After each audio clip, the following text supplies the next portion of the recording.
Jack's family had always been the embodiment of happiness. Their cozy home was a sanctuary of laughter and love, where the days were filled with playful banter, the smell of Sarah's home-cooked meals, and the warm, steady presence of Matt, Jack's father. At just 8 years old, Jack adored his dad, who was his greatest hero and closest friend. Together, they embarked on countless adventures, whether it was building forts in the backyard or pretending to be explorers in the nearby park. His mother, Sarah, was the heart of the home, nurturing, kind, and always ready with a comforting hug or words of wisdom. But all of that came crashing down one fateful summer night. It started with a sound Jack had never heard before in their quiet neighborhood, the blaring wail of police sirens.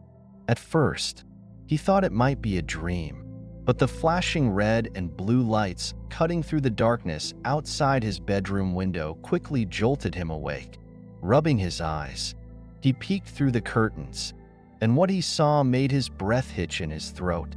Police cars were parked haphazardly in front of their house, and officers moved purposefully across their lawn. Jack's heart began to race as he spotted his father standing by the front porch, surrounded by police.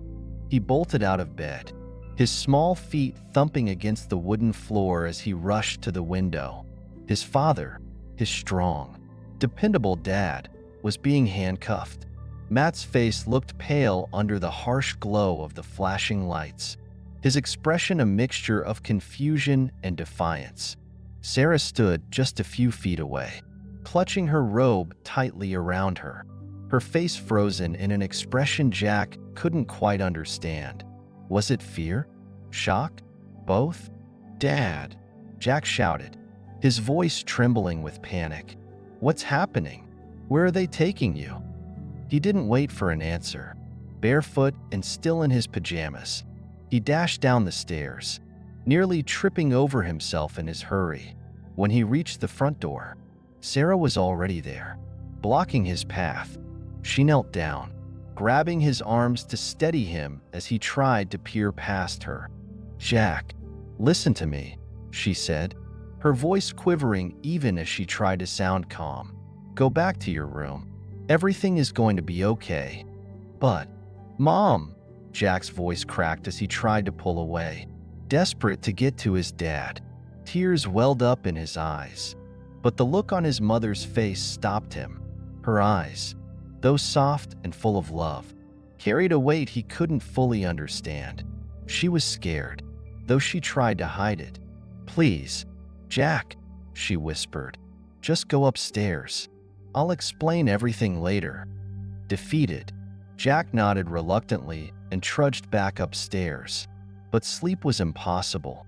He sat on his bed, hugging his worn-out teddy bear as muffled voices drifted up from below. The sound of the police radio crackled intermittently, and eventually, the low rumble of a car engine told Jack that his father was gone. The next morning brought no clarity, only confusion and fear. The news spread through the neighborhood faster than Jack could have imagined. Matt Thompson had been arrested, accused of assaulting their neighbor, Mr. Richards, in what police called a violent altercation. The details were blurry to Jack, but he overheard snippets of conversation between Sarah and others, things about fingerprints found on Mr. Richards' back door, and Matt's wallet being discovered near the scene of the crime. The evidence seemed undeniable, and whispers of gossip swirled around their once welcoming neighborhood like an ominous cloud. Jack couldn't comprehend any of it. His dad? His brave, funny, kind dad? The man who taught him how to ride a bike and who always stayed late after dinner to help him with his science projects? It didn't make sense. No matter how many times Jack replayed the image of his father being led away in handcuffs, he couldn't reconcile it with the man he knew. At the breakfast table, Jack pushed his cereal around in the bowl, the spoon scraping softly against the edges. Sarah sat across from him, her hands wrapped around a mug of coffee that she hadn't touched. Her eyes were red, her face pale and tired. Jack finally broke the silence. "Mom," he said quietly, barely above a whisper. "Dad didn't do it, right?" Sarah looked up sharply, her expression softening as she met her son's pleading eyes. "No, Jack," she said firmly, though her voice wavered slightly. "Your dad says he's innocent, and I believe him. Then why did they take him?" Jack's voice cracked, and he felt the familiar sting of tears. "Why did they say he hurt Mr. Richards?" Sarah hesitated, struggling for words. Sometimes things aren't as simple as they seem," she said finally.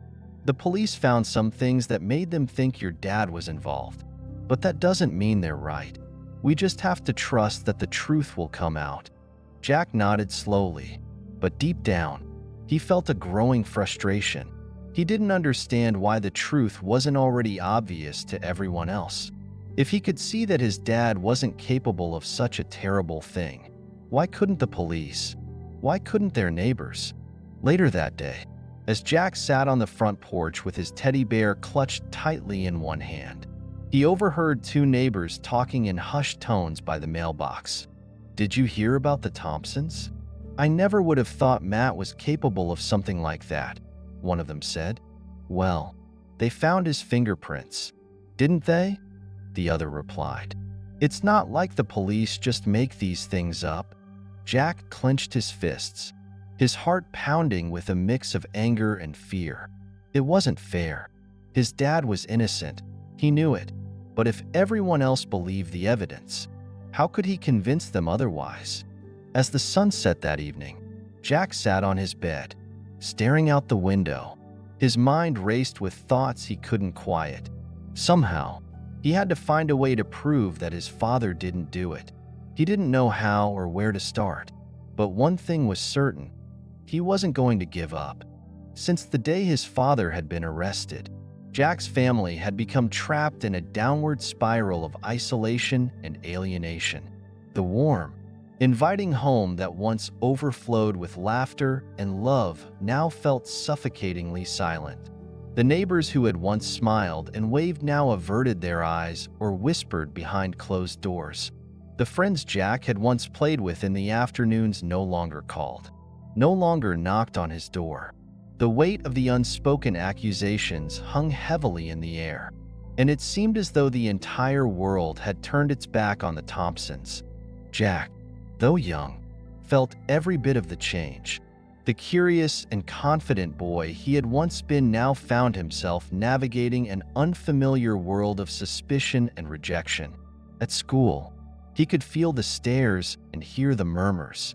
Some kids teased him, saying his dad was a criminal, while others avoided him entirely. Each whispered comment and sideways glance was like a stone being thrown at his fragile sense of normalcy. His mother, Sarah, bore the brunt of the ordeal in her own way. She was stretched thin, trying to shield Jack from the cruelty of their situation while managing the mounting legal troubles surrounding her husband. The strain was evident in her sunken eyes and her voice, which wavered with exhaustion. Sarah spent hours on the phone with lawyers and family friends, trying to piece together a defense for Matt, but even she couldn't hide her growing despair.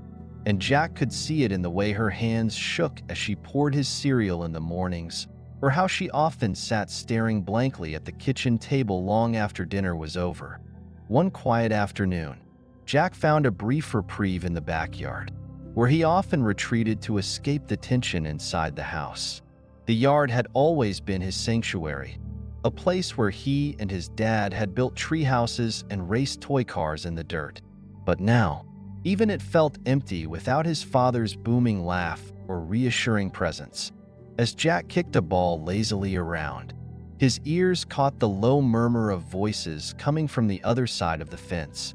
Two police officers were standing just beyond the yard, their voices clear enough for him to hear snippets of their conversation. "Have you noticed?" one of them said, his tone casual but curious. "All the recent break-ins have the same pattern, same kind of forced entry, same time of night, but no arrests have been made." The other officer grunted in agreement. "Yeah, it's strange. You'd think we'd have caught someone by now. It's almost like, I don't know, like something's missing." Jack froze, his heart pounding. The words echoed in his mind, filling him with a mixture of hope and confusion. Could they have missed something? He had been so focused on the unfairness of his father's arrest that he hadn't stopped to consider the possibility of a larger picture, one that might hold the key to clearing his dad's name. He sprinted inside, his thoughts racing. Mom, I just heard something important," he called as he burst into the living room. Sarah looked up from the pile of papers she was sorting, her face weary. "What is it, Jack?" she asked, her voice tinged with both concern and impatience. "I heard the police talking," Jack said breathlessly. "They said all the break-ins are the same. They think something's missing. They haven't caught anyone. Doesn't that mean Dad might not have done it?" Sarah's expression softened for a moment, but then her shoulders slumped. "Jack, I don't know," she said quietly, rubbing her temples. "I can't deal with this right now. There's just so much to handle already."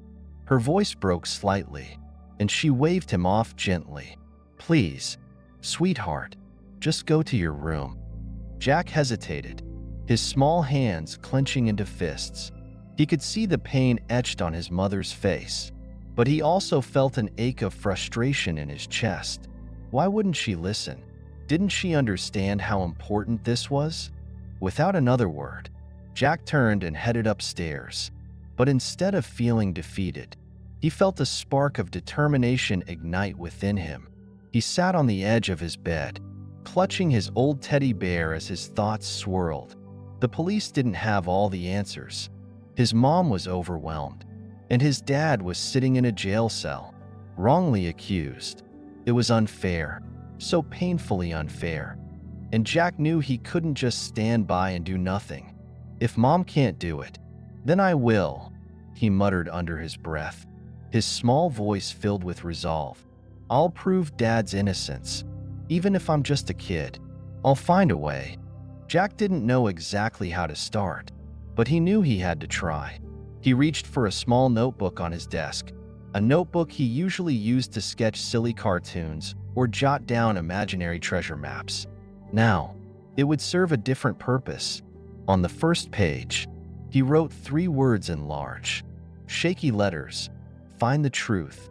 With a pencil in hand, Jack began writing everything he could remember about the days leading up to his father's arrest.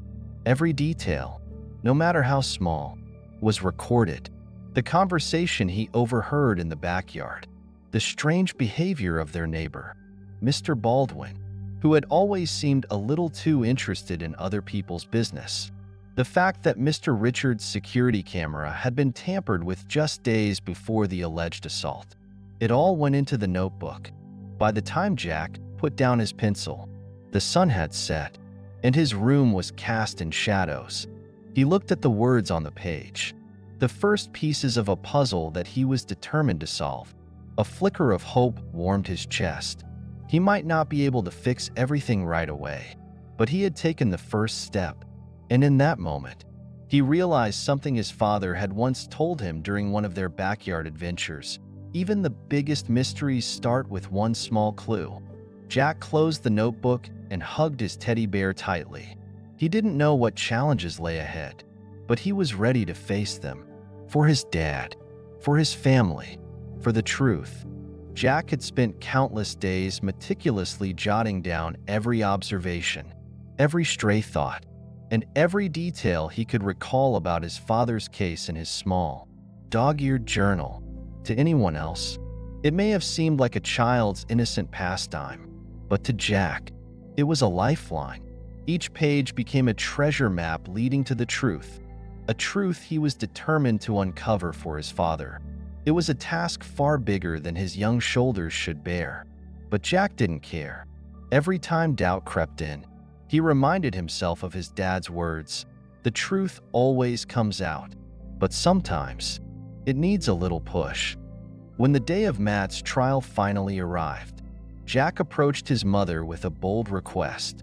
"I want to go to the courthouse," he declared. Sarah's face softened with concern. "Jack, trials are long and hard. It might not be something you're ready for." But Jack stood firm, his small frame radiating determination. "I need to be there. Mom, I just feel like I might find something, or hear something important." His words hung in the air, and after a long pause, Sarah sighed. "Okay," she said softly, "but you have to promise me. No running around, no interruptions. Just sit quietly and listen." Jack nodded solemnly, clutching his journal as though it were a shield. Inside the courthouse, Jack felt a mix of awe and unease. The high ceilings and polished wood of the courtroom seemed intimidating, but he steeled himself as he took a seat in the back row. His old teddy bear sat snugly in his lap, its presence a small comfort amidst the tension in the room. Jack's eyes darted around, observing every detail: the stern faces of the judge and attorneys, the worried expression on his mother's face, and the defeated slump of his father's shoulders at the defense table. As the trial progressed, Jack listened intently to every testimony, every piece of evidence presented. Each word felt like a piece of a puzzle he was trying desperately to assemble. He scribbled notes in his journal, connecting dots where he could, but the pieces weren't falling into place. Frustration began to simmer beneath his determined exterior. Then, on the third day of the trial, something unexpected happened. During a recess, Jack overheard a snippet of conversation between the prosecutor and a colleague. They stood just a few feet away, speaking in hushed tones, but Jack's keen ears caught the crucial words. "The security camera at Richard's house malfunctioned right before the attack," one of them said. "Unfortunately, we don't have any footage." Jack's heart skipped a beat. A vivid memory flashed in his mind. Just days before the attack, he had seen Mr. Baldwin, their notoriously grumpy neighbor, fiddling with Mr. Richards' security camera. At the time, it hadn't seemed significant, but now the pieces began to click into place. Jack recalled another moment, too. He had overheard Baldwin shouting at Richards during an argument, his voice thick with anger. "You'll regret this." The realization hit Jack like a bolt of lightning. Baldwin was involved. He had to be. Jack's pulse quickened as he clutched his journal. He had to act. Without thinking twice, he hurried over to his father's lawyer, tugging urgently at the man's sleeve. "Excuse me, I know something really important," Jack whispered, his voice urgent but hushed. The lawyer knelt slightly to meet Jack's eye level. "What is it, son?" "I saw Mr. Baldwin fixing Mr. Richards' camera before it broke," Jack said in a rush. "And I heard him threaten Mr. Richards.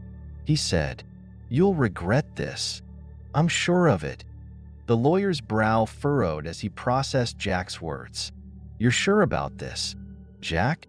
This is crucial information." Jack nodded emphatically. "I remember it all clearly." After a brief consultation with the judge, Jack was called to the stand as a witness. He felt a knot of nerves in his stomach as he walked to the front of the courtroom, clutching his teddy bear tightly in one hand and his journal in the other. The courtroom, which had been filled with murmurs of curiosity, fell silent as everyone turned their attention to the small boy taking the stand. The judge looked at Jack kindly but firmly. "Do you understand the importance of telling the truth today?" he asked. "Yes, Your Honor," Jack said, his voice steady despite the butterflies in his stomach. Taking a deep breath, Jack recounted everything he had seen and heard.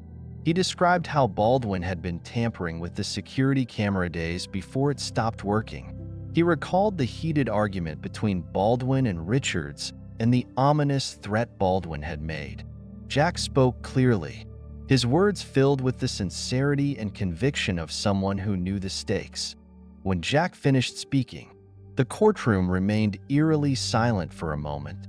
Then, like a ripple on water, Murmurs began spreading across the room. People exchanged stunned glances, whispering among themselves. The prosecutor's face had gone pale, and even Baldwin, seated in the gallery, looked visibly uneasy. The judge rapped his gavel sharply, calling for order. "We will recess to verify the testimony and investigate the new evidence," he announced. As Jack stepped down from the stand, he felt a weight lift off his chest. He had done everything he could. For the first time in weeks, he felt a flicker of hope that the truth was finally starting to emerge.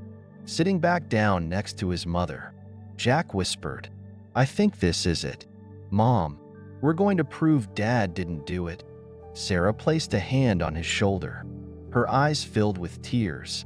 "You were so brave up there, Jack," she said, her voice trembling with pride. "No matter what happens next, your dad would be so proud of you." Jack didn't respond. He simply clutched his teddy bear, staring ahead with quiet determination. The journey wasn't over yet, but for the first time, the path forward seemed a little brighter. The courtroom buzzed with tension as the aftermath of Jack's testimony unfolded.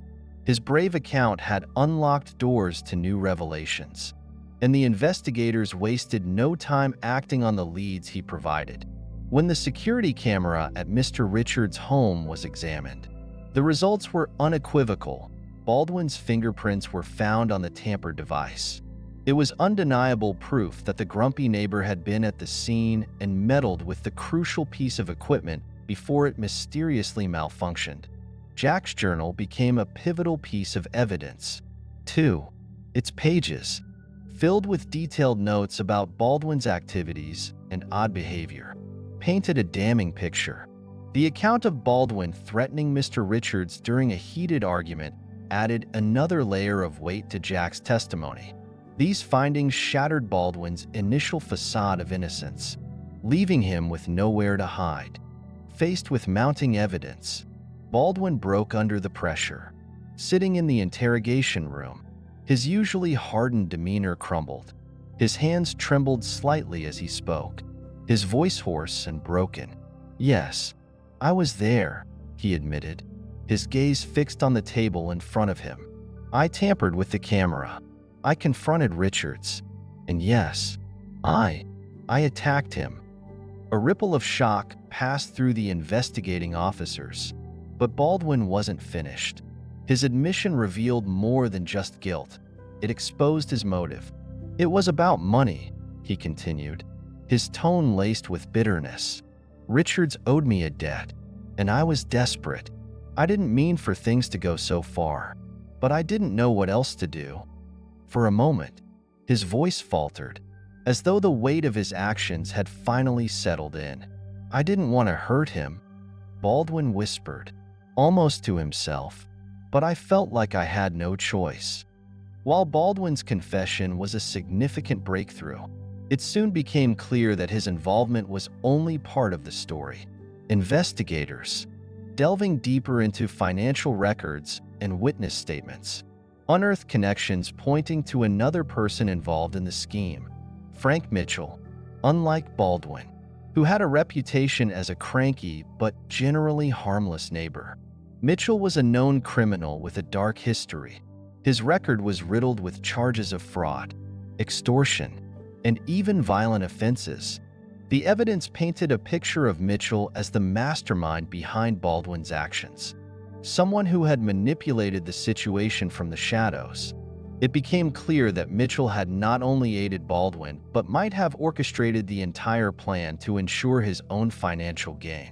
His involvement added a chilling layer to the case, turning it from a neighborhood dispute gone wrong into a calculated conspiracy. However, Mitchell's cunning nature made him a formidable adversary. By the time authorities connected him to the case, he had already disappeared. Attempts to locate him led to dead ends.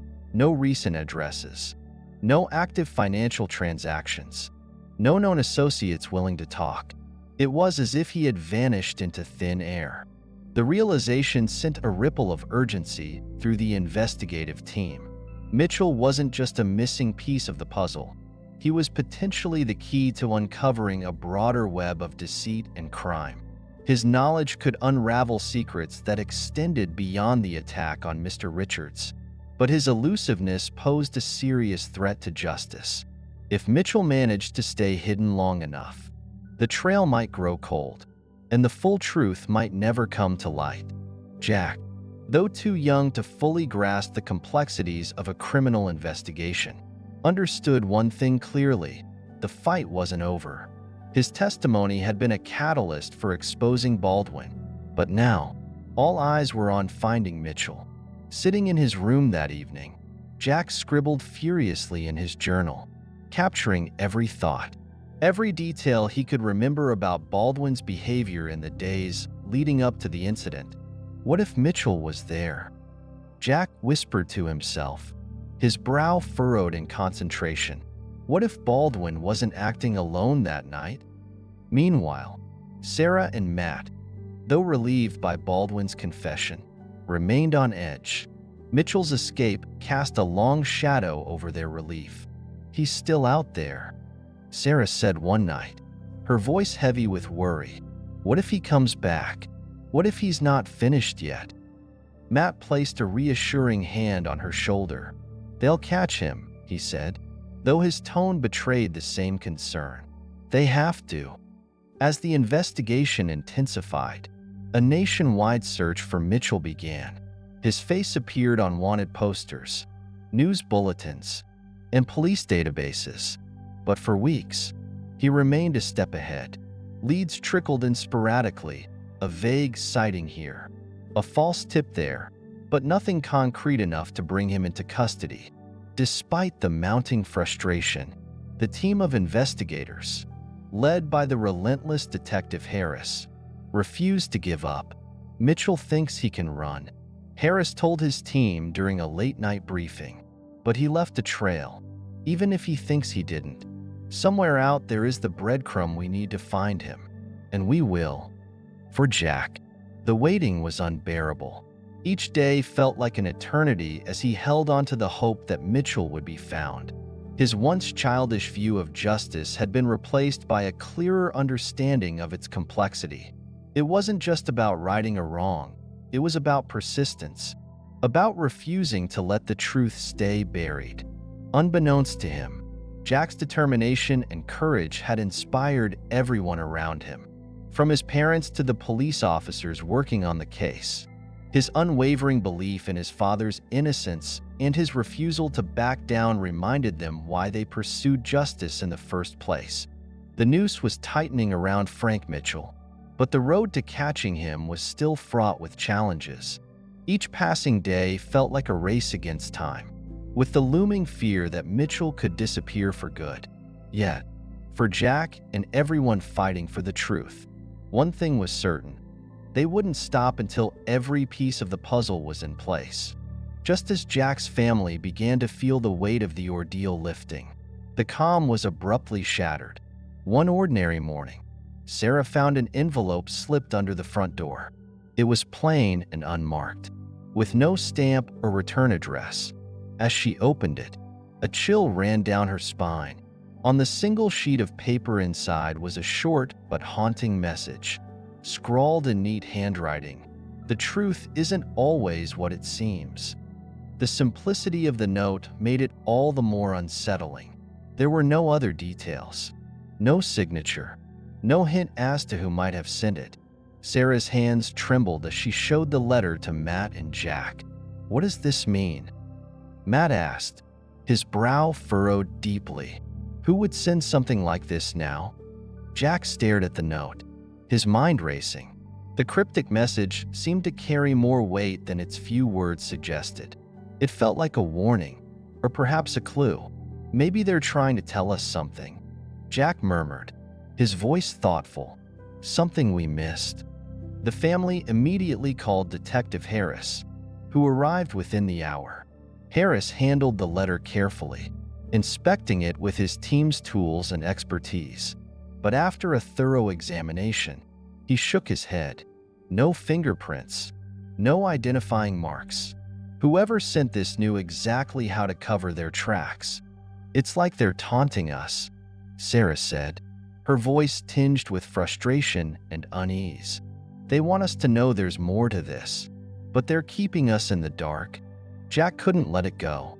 That night, he sat at his desk with his journal and spread out every clue and note he had collected during the investigation. As he combed through the pages, his eyes landed on something he had almost forgotten: a mysterious entry in Baldwin's ledger, marked with the initials CT. CT, Jack whispered to himself, his brow furrowing. The initials hadn't meant much to him before, but now, in the context of the letter, they seemed significant. He immediately ran to find his parents, bursting into their room with his journal in hand. "Mom, Dad, I think I found something," Jack exclaimed, his voice filled with urgency. He flipped to the page in his journal where he had written about Baldwin's ledger. "Look, there's a transaction here marked CT. I think it might be connected to the letter." Sarah and Matt exchanged a glance before calling Harris to relay the new discovery. Within hours, the detective and his team had dug into the clue. It didn't take long for a name to emerge. "Cameron Tate? Cameron Tate?" Matt repeated when Harris shared the news. "Who is he?" Harris set down his notebook, his expression serious. "Cameron Tate is a former associate of Baldwin. They worked together on some shady financial deals a few years back. Tate has a history of fraud and other white-collar crimes. But here's the kicker. He disappeared right after Baldwin's arrest. No trace of him since." The revelation sent a ripple of unease through the family. "So he could still be out there," Sarah said, her voice low. "Not just could," Harris replied. "If he's the one who sent the letter, and I'm not saying he is, but it's possible, then he's trying to communicate something. Tate might hold the key to uncovering the full truth." Jack's heart raced as he processed the information. Tate wasn't just a random figure from Baldwin's past. He might be the missing link that tied everything together. "Do you think he knows who's really behind all this?" Jack asked. "It's likely," Harris admitted, "but finding him won't be easy. If he's been off the grid this long, he knows how to stay hidden." The hunt for Cameron Tate began immediately. Harris and his team combed through old records, bank transactions, and known connections in an attempt to locate him. Meanwhile, Jack couldn't shake the feeling that Tate's name and the letter were just the beginning of something bigger. Late one night, as he sat by his window staring at the darkened street outside, Jack clutched his journal tightly. He whispered to himself, "If Cameron Tate knows the truth, we have to find him. We have to." In the days that followed, Jack's family kept their guard up.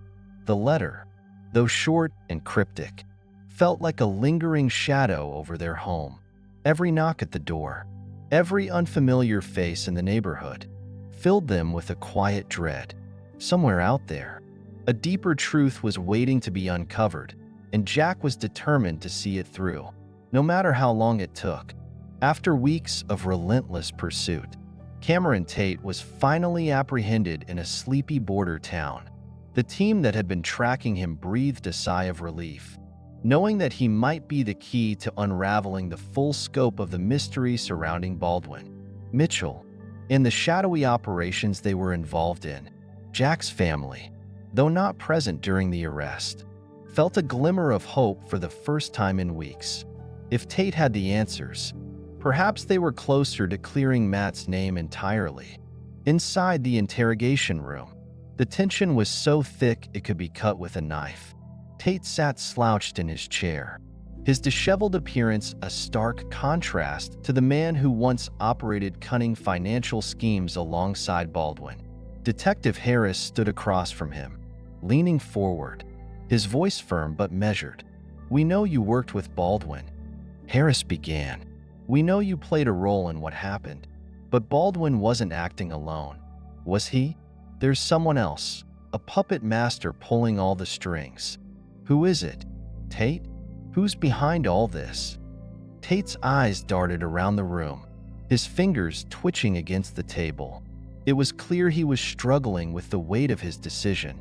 Every second of silence felt like an eternity. Harris pressed harder, his tone growing sharper. "If you don't talk now, this ends badly for you. Tell us the truth, and maybe you walk away with some of your dignity intact." Finally, Tate leaned forward, his voice barely above a whisper. "You don't understand," he said, his tone tinged with desperation. "This isn't just about Baldwin or Mitchell. They were nothing, just tools. The person behind this? They're dangerous.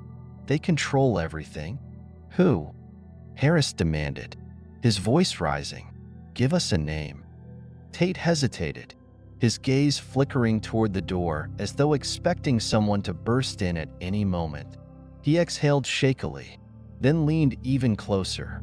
"It's," he began, but before he could finish, the room shook violently as a deafening explosion erupted outside. The ground trembled beneath their feet as alarms blared throughout the station. Thick black smoke began to pour in through the main entrance, obscuring vision and filling the air with acrid fumes. Harris shouted for officers to secure the area, but the chaos was overwhelming. The sound of heavy boots echoed through the corridors as attackers stormed the building. Their target clear: Silence Cameron Tate. Amid the confusion, Tate was assassinated before anyone could stop it. Harris, coughing and disoriented, reached for his radio to call for backup while officers worked to contain the breach. Jack and his family, who had been waiting in a nearby secure room, were rushed out of the building by police, but not before Jack caught a glimpse of the destruction left behind. It was as if a tornado had ripped through the station. When the smoke finally cleared, the officers made a chilling discovery. On the table where Tate had been sitting, a single piece of paper remained, stark against the charred surroundings. It was as though someone had deliberately placed it there in the middle of the chaos, ensuring it would be found. Scrawled across the page in jagged, uneven handwriting was a name that sent a shiver through everyone present: Sarah Thompson. Jack, standing with his family outside the police line, froze in place as the name was read aloud by one of the officers. His heart pounded in his chest, and he turned slowly to look at his mother. "Mom," he whispered, his voice trembling, "why is your name on that paper?" Sarah's face drained of color as she took a step back, her hands covering her mouth. Tears welled up in her eyes as she shook her head. "I don't know," she said, her voice cracking. "I don't know why. You have to believe me, Jack. I don't have anything to do with this." Jack wanted to believe her. He needed to believe her. But the evidence was staring them all in the face. The officers exchanged uneasy glances, and Harris's face was a mask of conflicted emotions. "Sarah," he said carefully, "this doesn't look good. If someone's trying to implicate you, we need to figure out why. But we can't ignore this." Tears streamed down Sarah's face as she whispered, "I don't know how my name got there. I swear to you, I don't know." Jack's mind raced with possibilities. Was this a cruel trick to shift suspicion onto his mother? Or was it something darker? Something they had all missed? He thought back to the mysterious letter, the initials CT, and everything they had uncovered so far. Could it all be connected? And if so, how? The police moved quickly to secure the evidence and reconstruct what had happened during the attack. Meanwhile, Harris turned his focus to Sarah. "We're going to get to the bottom of this," he assured her, though his tone carried an undertone of doubt. "But you need to tell me everything, every interaction you've ever had with Baldwin, Mitchell, or anyone else who might have a reason to implicate you." Jack's gaze remained fixed on his mother, his mind a whirlwind of emotions. He wanted to shout, to demand answers, but deep down, he knew that whatever was happening, it wasn't over yet.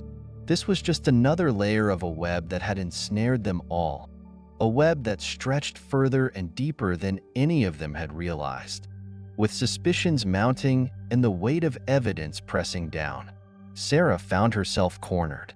It was a moment she had dreaded, but there was no escaping it now. Sitting across from Detective Harris in the starkly lit interrogation room, she took a deep, shaky breath before finally revealing the truth she had kept hidden for years. "It was Baldwin," she began, her voice barely above a whisper. "Years ago, he came to me with a set of documents, business agreements, or at least that's what he called them. At first, I didn't understand why he needed me to sign them. Then he made it clear, if I didn't do as he asked, he would make my family pay. He didn't say how, but I believed him. His threats felt real." Harris leaned forward, his gaze sharp.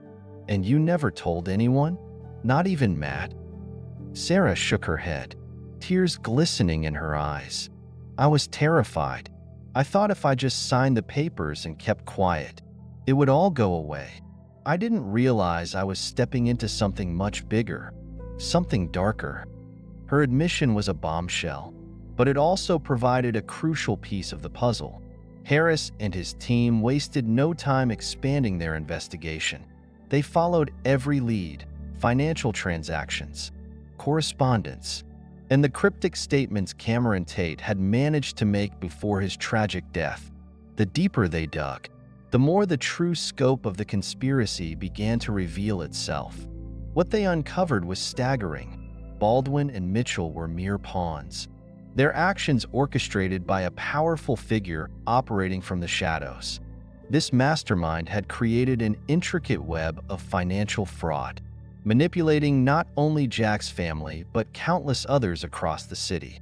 The crimes ranged from fraudulent schemes to orchestrated attacks, each designed to consolidate wealth and power for the person at the center of it all. The revelation sent shockwaves through the investigation team. Harris called for an immediate manhunt. "This isn't just about the Thompsons anymore," he told his officers. "We're dealing with someone who's made a career out of ruining lives, and they've been getting away with it for far too long." For Jack's family, the ordeal felt endless. While Harris and his team worked tirelessly, the Thompsons remained under constant surveillance, both for their safety and to ensure no further attempts were made to frame Sarah. Jack spent those days oscillating between hope and fear. He kept his journal close, filling its pages with thoughts, questions, and every scrap of information he could find. The mysterious letter still haunted him. "The truth isn't always what it seems," it had said. "What if there were more secrets lurking just beyond their reach?" Months passed, but the police's determination never wavered. Finally, a breakthrough came. The mastermind, an influential figure with ties to high-level business and politics, was located.